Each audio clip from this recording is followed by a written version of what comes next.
Um dia o Picasso estava com Herbert Reed a visitar uma exposição de crianças e saiu-se com esta. Quando eu tinha a idade destas crianças, desenhava como Rafael. E agora? Tenho passado o resto da vida a tentar desenhar como estas crianças. Já estamos a ver que o Miró ganhou ao Picasso nessa tentativa. E é talvez o pintor daquela geração, embora fosse 12 anos mais novo que o Picasso, que foi mais longe nessa atitude. O que é a origem do desenhar? O que é esse gesto que dá uma forma, como uma pirâmide, ou que faz um risco?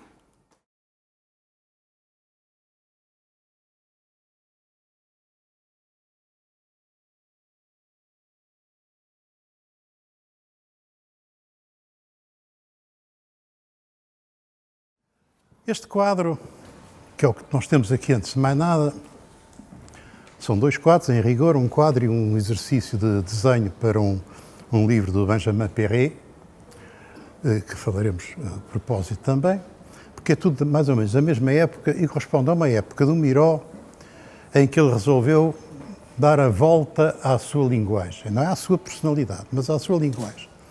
Ele tinha feito pouco antes um quadro que demorou mais de um ano a pintar, mais de um ano, e durante um ano passam-se muitas coisas. Ele tinha até pensado em que o quadro deveria demorar 9 meses, porque a gestação, e aqui temos a primeira palavra-chave, como agora me é pedido, quando fizeres uma conferência, diz quais são as palavras-chave. Esta é uma delas, a palavra gestação, que nos vai permitir dizer que um signo artístico é exatamente um signo nascente. E que, por outro lado, o artista que tem a experiência constante do que é a gestação de imagem, tem também essa preocupação do que é isso da gestação dos genes, em suma, que não é para ilustrar, seja o que for, mas a simples ideia da nossa experiência cotidiana que estamos sempre a renascer ou a transformar-nos. Construir não é necessariamente construir segundo um plano prévio. O que agradecemos a um artista é que ele possa ir introduzindo uns sinais que não tenham sido todos ditados. E é isto que faz a raiva de certo público que gosta de mandar nos artistas. Podem ser padres, podem ser políticos, podem ser polícias, que querem, faça isto que eu lhe mando. Ou pode ser aquilo que no final do século XVIII começou a ser posto em causa, que é, venha cá pintar o retrato da minha mulher. Olha que eu pago bem, mas veja lá se disfarça os sinais que ela tem na cara. Mas veja lá se não sei quê, se eu não põe tão gorda como ela é. Mas veja lá, e o desgraçado pintor, ai que eu estou a perder o dinheiro. Vai tentando, aquilo não fica nada, mas o homem fica todo contente, se a mulher ficou toda contente, muito bem. Depois vem um movimento muito importante, chamado romantismo, em que os artistas, em poucas palavras, começaram a estar-se nas tintas, mas começou a haver uma época de crítica verdadeiramente inovadora, que é os artistas passaram a procurar-se uns aos outros. A tal ponto que a palavra estética, que tinha ganho alguma tradição no século XVIII, começou a perder uma certa força e foi sendo substituída por poética. Quer dizer, o artista e o crítico estão muito atentos ao fazer. E um fazer que envolve as capacidades todas do artista, que nem sempre sabe a que é que obedece. Não sei se alguns dos senhores assistiu à palestra ou à visita guiada do Pedro Lapa em relação ao Mondrian, e terem tido talvez uma sensação de que aquilo era muito fácil. Pega-se numa régua num esquadro, fazem-se uns quadradinhos e depois compram-se o tubo de amarelo, de azul e de vermelho e já está, não sei o quê. O que é interessante é que num quadro do Mondrian, que parece tão simples, é geralmente muito difícil de reproduzir. Porque a mais pequena nuance, sobretudo nos chamados cinzentos, quase sempre muito esbranquiçados, às vezes um pouco mais azulado, às vezes não sei o quê, está todo um exercício de sensibilidade a que o próprio Mondrian não conseguiu fugir, não queria fugir, que é a sensibilidade, vou usar esta cor, porque, por exemplo, no quadro que temos cá, há um quadradinho azul tão pequenino que se perde. Para mim, esse é o defeito do quadro. É demasiado pequeno. Um azul envolvido de preto desaparece. E aquilo, às vezes, metem os retângulos brancos ao lado para puxar pelo azul. Já não desaparece. Mas esse equilíbrio nem sempre é conseguido fazer. Mas, portanto, há uma parte de exercício, mas também é o contrário do Miró. Se eu estou a falar nisto é porque me dá jeito para perceber o que é isto de gestação enquanto o artista pinta, a que nenhum artista pode fugir, e ao mesmo tempo, quando parece que foge, é quando as pessoas dizem, isso também eu fazia. Quer dizer, para pintar a Mondrian basta comprar réguas e esquadros e nunca sai. E depois aparecem os indivíduos antipáticos, que dizem, o que tu fizeste não presta para nada. Mas então porquê é que o Mondrian é bom? Precisamente porque ele parte de uma superfície, que é o campo empírico, como o Miró, a partir de uma superfície de uma maneira diferente, é ali onde o artista vai trabalhar. Essa é a razão porque mais tarde alguns abstratos preferiram chamar-se concretistas. Pois não há nada mais concreto para um artista do que trabalhar com linhas, formas e cores. Portanto, é uma arte concreta. Alguns dizem, é muito difícil. É, pelo contrário. É a tendência mais forte que apareceu mais clara. Quem se interessar por problemas de poética ou de estética, nada mais claro do que uma arte abstrata. Quem se interessar por outras coisas, lá está, pelo retrato da mulher, é possível até dar um modelo do artista não ser feliz na obra apresentada. Não é assim, olha, o senhor desculpe, mas eu para fazer um quadro bonito como você quer, o que lhe aconselho é o divórcio, antes de mais. Bem, há uma coisa aqui que é curiosa. É que quando a pintura parece fácil, o que é difícil é tratá-la eruditamente. Portanto, quando se diz, e é um dos focos que eu terei que tratar aqui, da relação entre este tipo de arte e os desenhos infantis, começamos a entrar numa problemática muito profunda que se desenvolveu muito depois do romantismo e se desenvolve pelo século XX dentro e que tem a ver muito com a educação pela arte autêntica, a verdadeira educação pela arte, pelo fazer de quadros, não é para ficar parecidinho. E é a coisa perigosa dos mentores das crianças, não está bem, não ficou parecido, não sei o que, o miúdo fica decepcionadíssimo. Porque ele sentiu um prazer e os adultos não percebem nada e dizem que não está bem, que não está parecido e está a ser bonito, não é? Percebe? Quer dizer, ela sentiu prazer e o palerma do adulto, porquê? Porquê que isso te agrada? Não sei o quê, tem juízo, não sei o quê, tal. Isso que até o Miró faz.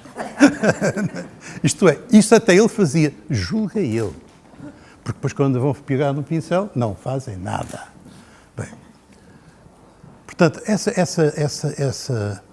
esses objetos, essas formas que podem não ser nada à partida, podem, no caso do trabalho de um artista, ser parecido com o trabalho de um matemático.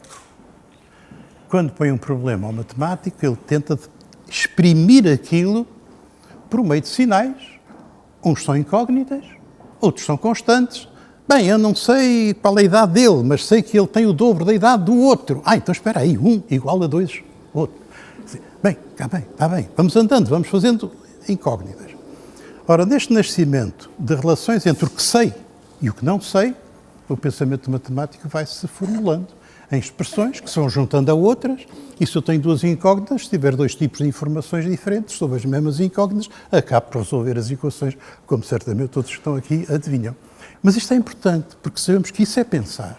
O matemático está a pensar. E não acreditamos que o pintor esteja a pensar quando está a pôr os sinais que conhece e os sinais que não conhece. E como a base do seu pensamento é uma superfície, ainda não é o campo mental, porque uma superfície a gente compra telas iguais no Ferreira das Tintas, não é? E vamos para casa, já cá está. E de repente há um fulano que parece que pinta tudo quase de branco e aparece um crítico de arte tão audacioso ou desavergonhado como eu disse. Isso é uma excelente pintura. Vejam o seguinte. Um Mondrian parte de uma superfície plana, mas daí superfície, mas não é um plano. Quando aqui começa a haver uma interação de retângulos, que é dinâmica, não é simétrica, mas os retângulos por si são estáticos, e através de formas estáticas conseguir uma espécie de inter-relação dinâmica, já é qualquer coisa de espetacular. Isso é que é giro. Não, é um disparate. Porque o que o Mondrian quer é reconstruir o plano, mas o plano já é coisa mental. Estão a compreender? Portanto, nem aquele azul pode ser muito escuro, nem muito claro, nem pode ter muito preto, nem muito branco, etc. Até reconstituir a superfície de onde partiu. Tem qualquer coisa de humorístico. Agora estão a ver que a partir daqui, um quadro é uma coisa mental. E por isso eu levo em consideração, digo, não há dúvida. Um quadro do Mondrian é um emblema de ritmo. Então já estou mais satisfeito. E não é pouco, Porque até ao século XX a pintura é uma coisa do espaço para estar quietinha e não é para estar agora a fingir que vibra. É por isso que apareceu um grupo, que vocês verem para um Vasarely e outras coisas, chamada Pintura Opa, que assim foram fazer o contrário.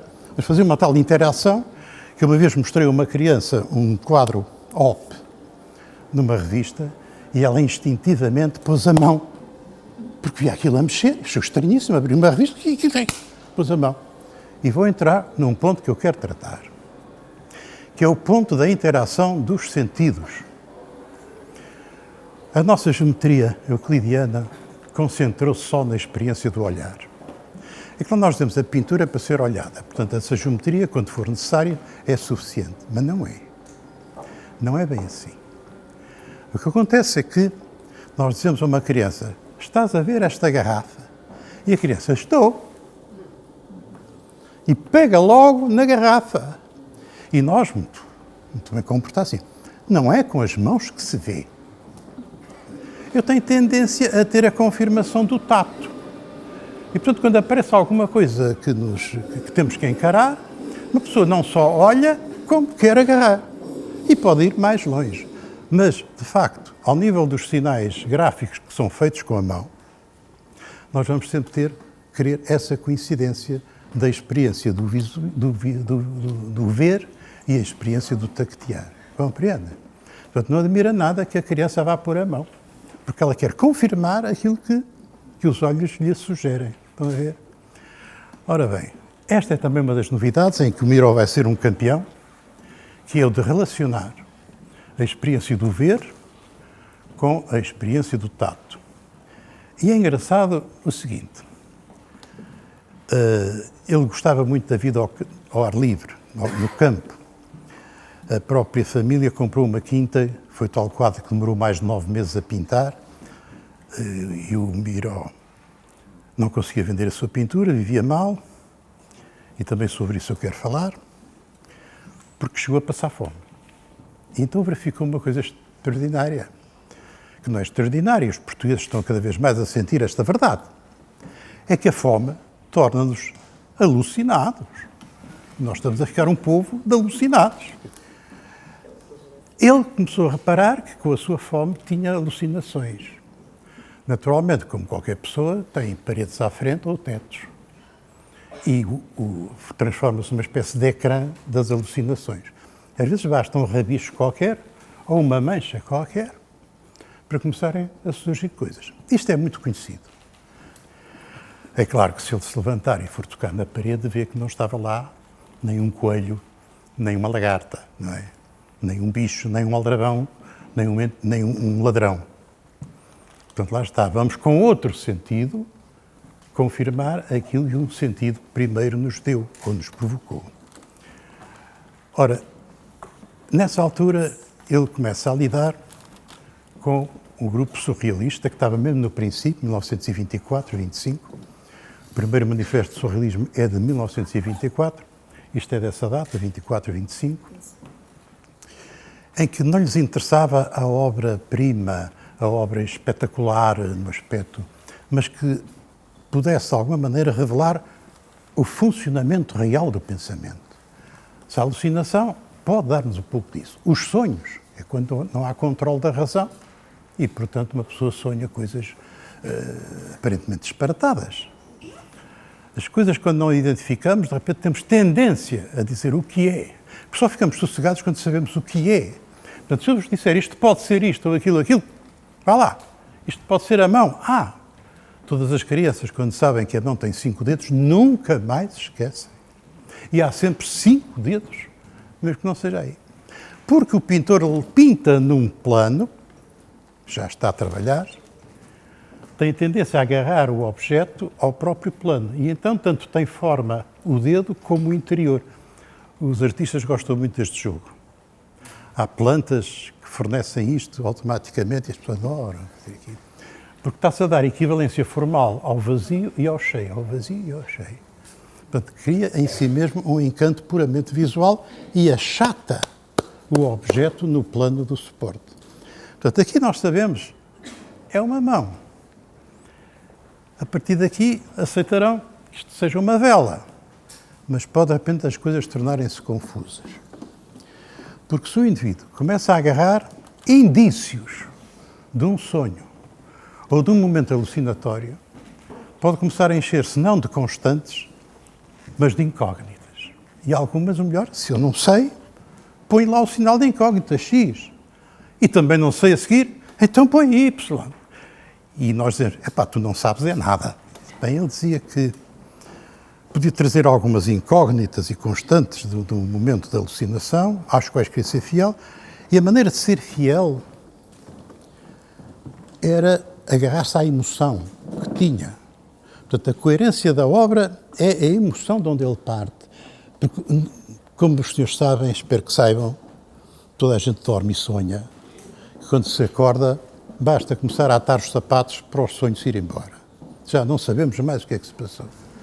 Outros mais poetas sabem ter uma vida mais calma e entrar numa espécie de reverie em que estão quase que voluntariamente a entregar-se a esse devaneio sem necessidade de ser lógico. O Miró pegava numa tela e começava por lhe dar um tratamento de uma cor ludosa, que para ele era bom porque significava a terra, ele antes de mais nada quer que as pessoas têm que sentir a terra. Que pode ficar nos sítios com manchas, ou manchas, umas serviram para alguma coisa, outras não servirão. Estão como o Max Herz ou o Salvador ou o Leonardo da Vinci perante as ranhuras capazes de encadear um momento de alucinação. Então vou continuar a ir atrás disso, só vou tratar disto pictoricamente. Às vezes precisam de usar palavras. Está bem, pronto, será, não digo que não. Mas outras vezes não, vamos continuar a pintar só. Eu digo que a psicanálise evoluiu muito desde o tempo do Freud. E esse, quanto a mim, é que é o erro de dizer o que é surrealista ou não é surrealista. Bem, no início, era uma tentativa de conjugar o marxismo sem a má interpretação da maior parte dos partidos que se consideram marxistas, porque essa é que é bronca.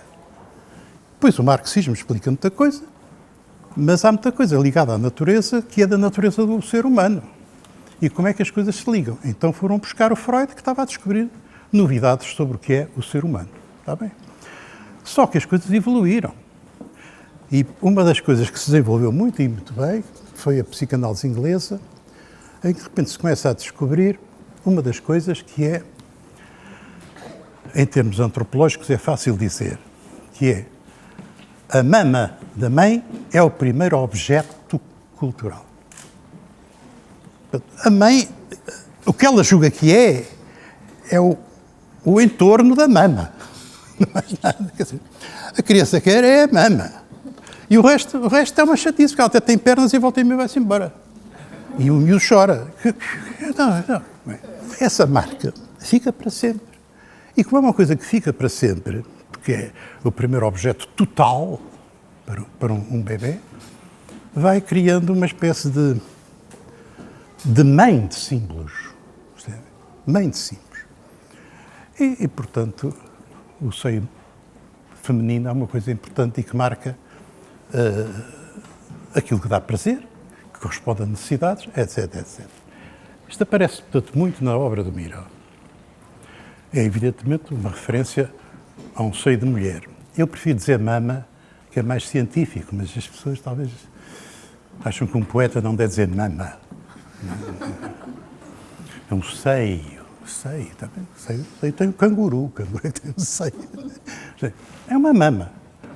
Bem, e noutros quadros do Miró há a presença de linhas pontuadas que são penetráveis. Isto é mais complicado, mas é para ele a representação da figura feminina. Como é que vai fazer? Mais alto. Obrigado. Este assunto interessa-lhe. Vamos a isso. E olhar para a esquerda. Eu olho sempre para a esquerda. Mas eu tentarei. Os meus eleitos, pelos vistos, estão aí.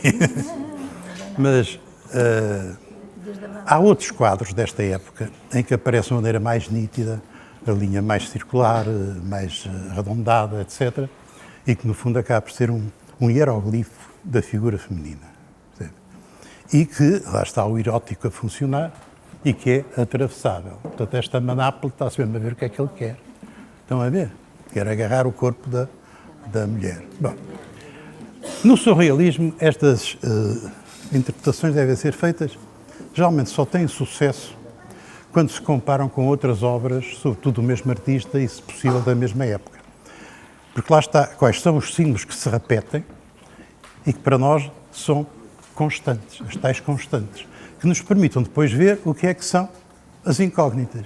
Percebe? Vamos cercando, cercando, cercando. Esta, se mais outras não existissem, esta era uma razão fulcral, porque é necessário olhar para um quadro muito tempo. Muitas vezes. E na disposição mais variada. Nós, nos momentos, estamos de uma maneira, nós estamos noutra e tal. Para mim, uma das vantagens de uma pintura é que ela só é olhada o tempo que a gente quer. Vejam, portanto, que há sinais que a gente identifica. Este parece que já se identifica por outros. Mas eu falei em qualquer coisa que tenha a ver com o que vai do chão para o ar, que é, portanto, a ascensão. E se este quadro não refere perspectiva, não há nada geométrico a sugerir profundidades. Há variações de cores mais escuras que parecem poder vibrar, avançar. Isto é flutuante. E nele vão aparecendo alguns sinais, identificáveis ou não, e geralmente na obra do Miró, uma vela acesa, não bastava a forma da vela para ser um emblema fálico e acesa, já todos perceberam que tem mais de 18 anos. Não é verdade? Ora bem, portanto é o erotismo aqui e a manápola a tentar apoderar-se do corpo feminino que, antes de mais nada, é dona de uma mama e assim sucessivamente. Mas se há uma coisa que é normalmente entendida como plana e, portanto, juntar-se bem à superfície empírica onde o pintor trabalhou, é uma folha. E o Miró liga muita importância aos vegetais, porque por causa da luz crescem. Essa ascensão é constante em todas as plantas. Portanto, está aqui para marcar também o valor ascensional. Ora bem, houve um poeta, um grande poeta brasileiro, chamado Melo Neto, agora não me acordo. João de Cabral. Vê-se que é um bom poeta e que todos conhecem. Eu fiz isto de propósito. Que teve a sorte de conviver com o Miró durante muitos anos. Os seus trabalhos nos consulados levou para Barcelona e conviveu imenso com o Miró. E há uma coisa, escreveu um texto magnífico, um dos melhores textos que escreveram em 59 e que já agora não me posso deixar de dizer, agora vi-lhe um quadro do Escada, foi um texto que o Escada e o René Bertel e outros leram com muito empenho no princípio dos anos 60. É um texto pequeno, impecável, feito por um grande poeta, os que sabem que é um grande poeta, em que nós podíamos dizer diante dele que tanto fala das coisas mais óbvias como aquela construção verbal é extraordinariamente exigente. É o truque que nós temos no Mondrian, que transforma uma superfície onde se trabalha numa coisa mental. É o truque do nosso Miró, que pode ir rabiscando estas coisas, mas depois dando um trabalho não tão controlado como a régua e o esquadro do Mondrian, mas mais ligado à artesania. E até uma das coisas que ele fazia, assim, além de ser fiel à emoção que trago comigo num determinado momento e que me permite logo apanhar meia dúzia de sinais, depois o resto do trabalho é quase sem procura de símbolos, é quase que artesanal. E depois fazia até ao contrário. Começava a fazer um trabalho puramente artesanal, por exemplo, encharcar esta tela e dar aquelas variações de tom, e depois ir começando a pôr por sugestão. Quer dizer, uma coisa, vá lá, sem querer ser grosseiro, esta mão quer a mama. E por associações as coisas vão andando e já é mais escalado, assim. E a fêmea e o macho, isso já não é preciso ir mais longe. Bem, mas não é por pudor, é porque também não está claro. E também porque no mundo do subconsciente e do inconsciente encontram-se muitas coisas ambivalentes. E nem tudo tem essa clareza. E quanto mais se carrega, quanto mais se procura, mais aquilo vai escapando. Bem, isto seria o essencial, mas eu queria só falar da vida dele em 2 ou 3 coisas. Uma é que a experiência táctil é fundamental na compreensão que ele tem das formas, das figuras, dos objetos. E, curiosamente, ele próprio ficou sempre a lembrar-se de um professor que tinha tido, chamado Gali, que fazia com os alunos uma experiência muito curiosa. Uma era ir passear para o meio do campo e não deixava tomar apontamentos. E agora gozaram a paisagem, então agora vamos para o ateliê de se fazer paisagens. Mas não tiramos apontamentos, para não. O que interessa é saber o que é que ficou lá dentro. Ia para coisas mais concretas, que era, chegava ao extremo de desvendar os olhos e ainda por cima pôr as mãos atrás das costas e pegar num objeto imprevisível e pôr-lhes na mão. Eles não sabem o que é, mas palpam o objeto, carregam no objeto e tal. E a autores têm a ideia que é uma coisa assim assado. Ele tira, então agora desenha o que é que tu julgas que é. E depois mostrava, olha, era isto. Ele achava-se que era uma experiência extraordinária. Era uma experiência extraordinária que lhe ficou para sempre. Portanto, não ir logo ao aspecto puramente visual, mas a outro tipo de conhecimento também se tem do objeto e que é completamente diferente. Ou pode depois tornar-se concordante. O que é interessante é que o próprio Miró nunca se esquece disto. Segundo, o tal Cabral Melo Neto, João Cabral Melo Neto, reparava que na conversa com o Miró, ele estava sempre a usar a palavra vivo. É vivo. Quer dizer, vivo para ele é que era a qualificação da boa imagem, do bom soneto. Este é vivo, é vivo. E se há bocadinho falei no Herbert Reed, no meio deste marasmo de múltiplas tendências que temos na arte contemporânea, nós verificamos que há coisas que continuam. Uma é o conceito de harmonia. Não dá muito jeito. Não dá muito jeito de falar aqui de harmonia. Mas vamos pôr o outro, é a vitalidade. A arte moderna, quando parece feia, como no expressionismo, etc., pelo menos a gente sente que há ali vida. Por exemplo, um pintor, referindo-se aos expressionistas, um bom pintor, dizia assim, eles maltratam os objetos para o fazer viver. Bem, estão a ver a vitalidade como uma das qualidades da pintura moderna. Estão mais perto da poética do que da estética tradicional. A palavra harmonia não dá jeito. É muito harmonizado. Até é, porque eles não se afasta muito de um certo tom de claro escuro, não é de claro escuro, de valor luminoso, não se afasta muito. É um fundo neutro, embora possa ser a terra, para ele é, subjetivamente. E onde as figuras têm cores vivas, mas que têm o mesmo grau de aproximação ao branco, não é assim muito variado. Ora bem, a palavra vivo que o próprio poeta sentia que era tão frequente na conversa do Miró que não podia deixar de ter uma carga vivida muito forte. Porque há uma coisa que sempre me espantou e que nunca se reparou muito, é quando surge uma nova concepção de pintura, ela vai logo para o que não é verificável, para o que é do domínio do lírico. A primeira aguarela abstrata do Kandinsky, 1910, não tem geometria nenhuma. Quando começa a concepção da arte abstrata, o Kandinsky vai logo para aquilo que só veio a ser desenvolvido depois da guerra, o chamado pintura informal ou expressionista abstrato.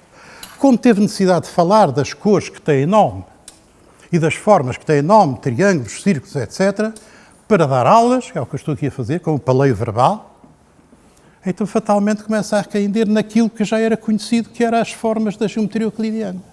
Mas há outras formas mais elásticas, e sempre o contorno do Miró parece elástico, mas que, por exemplo, a topologia considera de facto que são análogas. Quer dizer, as elipses são sempre análogas e podem ser sempre diferentes. Uma circunferência, como é um caso particular da elipse, é que tem que ser sempre aquilo. Serve mais ao euclidiano. O outro a gente diz, é uma circunferência com 2 focos, está bem, mas compreendem, quer dizer, A forma mais forte é aquela que se impõe primeiro na linguagem. Nós dizemos assim, é mais fácil uma pessoa entender que uma elipse é uma circunferência achatada do que dizer uma circunferência é uma elipse em que os dois focos são um só. O que é que este tipo está para aqui a dizer? Quem souber matemática está a dizer a mesma coisa. Pois está, mas não é intuitivo. A forma mais forte é que se impõe primeiro também no nosso linguajar, compreende? Bom, ora, para fazer sentir esse conhecimento das formas análogas de outra maneira, o sentido do tato é importante, e já viram como isso marcou o Miró, que o faz também é usar sempre a linha como se fosse maleável, como se fosse elástica. Portanto, as formas dele são sempre manchas, parecem elásticas, assim. É uma bola, eu podia ter posto isto um bocadinho mais redondinho. Sim, mas também não está mal, se é para dizer o mesmo, não é? Portanto, essa elasticidade dá muitas intuições da analogia de formas sem ser na rigidez da geometria euclidiana. E isto é uma das coisas em que os artistas estão a participar, sem saberem, às vezes sabendo pouco de geometria, nem interessa que saibam, o que interessa é que eles sejam fiéis às intuições que despertam neles a partir de experiências que todos nós temos, mas que vamos pondo de lado. E quando nós vamos todos, desde o Baudelaire, que ensinou uma data de gerações, de que o gênio não é mais do que a capacidade de voltar à vontade à infância, e isto foi repetido de maneiras mais variadas pelo Gauguin, pelo Matisse, pelo Van Gogh, pelo Cézanne, pelo Dubuffet, que está ali um típico, não é? Aquelas coisas. Podia ser preciso pelo Miró, por acaso não foi, mas poderia ser. Não é? Essa experiência nova que está a entrar na vida e que está até a tornar a pintura abstrata ou geométrica ou euclidiana um bocadinho dépassée. Mas na altura não havia outra geometria conhecida e então nos anos 20 eles agarraram-se todos àquilo porque era a melhor maneira de comunicar, com palavras também, ou com geometria também. Mas o artista vai logo em frente, dá logo um salto, é uma coisa que me surpreende. E quando o surrealismo aparece, são o caso dos primeiros surrealistas, estavam muito mais perto de um surrealismo abstrato do que de um surrealismo figurativo à Dalí, compreendem? Mas como se começou a falar por palavras, que é preciso dizer o que se passa no subconsciente e não sei o quê, e vai-se ler o Freud e isto, então viva o Dalí. Mas não temos mais novidade nenhuma, senão aquilo que ele ilustra e já está escrito. O que eu acho interessante é que isto que podia vir depois, e depois na América desenvolveu-se muito, depois da Guerra de 45, este tipo de abstração orgânica, então nós hoje sentimos muito mais perto da experiência do nosso tempo do que a abstração geométrica. Exato. Portanto, resta-me agradecer. Se quiserem dizer alguma coisa, excedi 10 minutos. Obrigado.